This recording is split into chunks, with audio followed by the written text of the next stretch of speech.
Should I say how I met you, or should we wait for that? Um, let's get into it. So Yeah. Kelly was my AIM girlfriend. Yeah. Back when I was in like Circa 2000, Y2K maybe, 2001. It's just like 2001. This was like 6th, 7th grade. 2001. We lasted a 2002. while, and we might have went into 7th grade, 6th Yeah. and 7th. So back in the day, kids, there used to be this thing called AOL, and Best. this is what I wanted to talk about on the episode too, is like where technology was, where the internet was during this time, and like how like open and wild it was.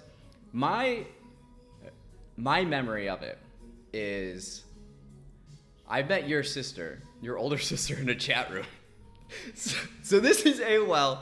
God. This is like the dial-up days where you had like an internet connection, and you often would get, at least this was my experience growing up in like rural Wisconsin, in cereal boxes there'd be AOL CDs, and You're so right. I forgot about the CDs. Amazing. you would download these AOL messengers or internet onto your computer, and you would have to like use the phone connection to get on the internet. And then once you're on the internet, it's like this web of information and things you can do.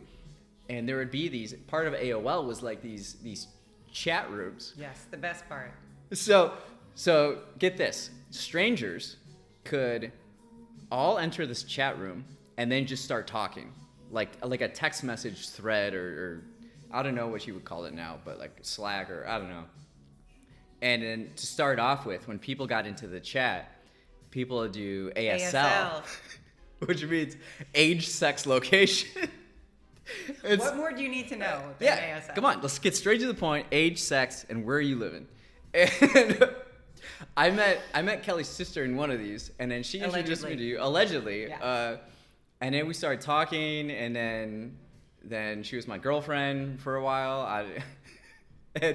And back in this day, AIM or AIM, whatever you want to call it, you would have these screen names, and then you would have like this list of contacts, and you would see if someone's away or if someone's like available, and then you just like message with them, and you could have your computer screen just filled up with these boxes, and we would just like, that's how we spent our time. Yes. And like Kelly and I would just have these conversations. And granted, you were in Wisconsin, I was in Pennsylvania, so we were dating, but like via the internet. But I wouldn't date anyone in real life. I don't know if you cheated on me. I mean, or does that count as cheating? I don't know. I was 12 and I was really into girls. Yeah, but good for you. I was certainly committed to you virtually. Same. That's for sure. But here's the thing too. I thought she lived in California. I lied. I catfished before catfishing was identified as catfishing. So the things we're saying now seem kind of crazy, but like there weren't these terms for, and we were talking about this earlier. It's like there weren't terms like there are now. It was just like new and exciting and wild, and it was so awesome to us that you could just talk to people all over and then build these connections and relationships. And to me, being in Wisconsin and all my friends, you know, I was dating a California girl, and that was apparently I wasn't. So sad. I'm very sorry about that. You know, like, so that's kind of where culture comes from in America, in America is like California, and you have this image of, you know, or New York. Yeah. Well, these California girls and like, you know, so surfing. I'm like, you know, I'm pretty cool to my friends. I got a California girlfriend, and we would just spend, that's what like we did as teenagers at each other's houses, is we'd be online and then just like talking to people. And then it was the golden age of the internet, in my opinion, because it was special. You had to be home or in a specific location to log online. Now it's in our pockets. We're always online. We're always connected.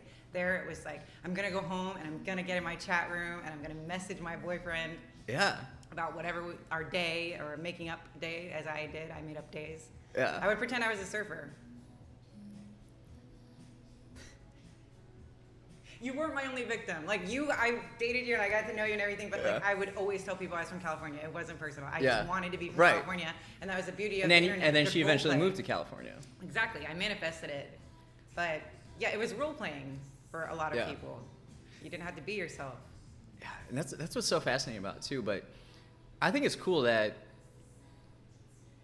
like, you could say the internet is this other space where it's not necessarily real, and you're saying that you like made up this persona or role playing, yet here we are physically 20 years later, and this is real, is it not? Like we're here physically, and the connection that you build, and then we've just kind of like observed each other's lives, and we kind of generally know what been up to. We were pen pals, but I mean, I don't know how we connected after, because just MySpace maybe, and then that led to Instagram, or Facebook and then Instagram.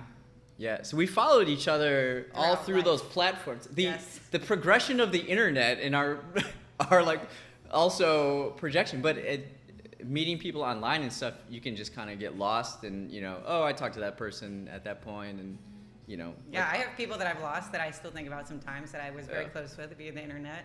And I wonder where they are now. Yeah, what's going on.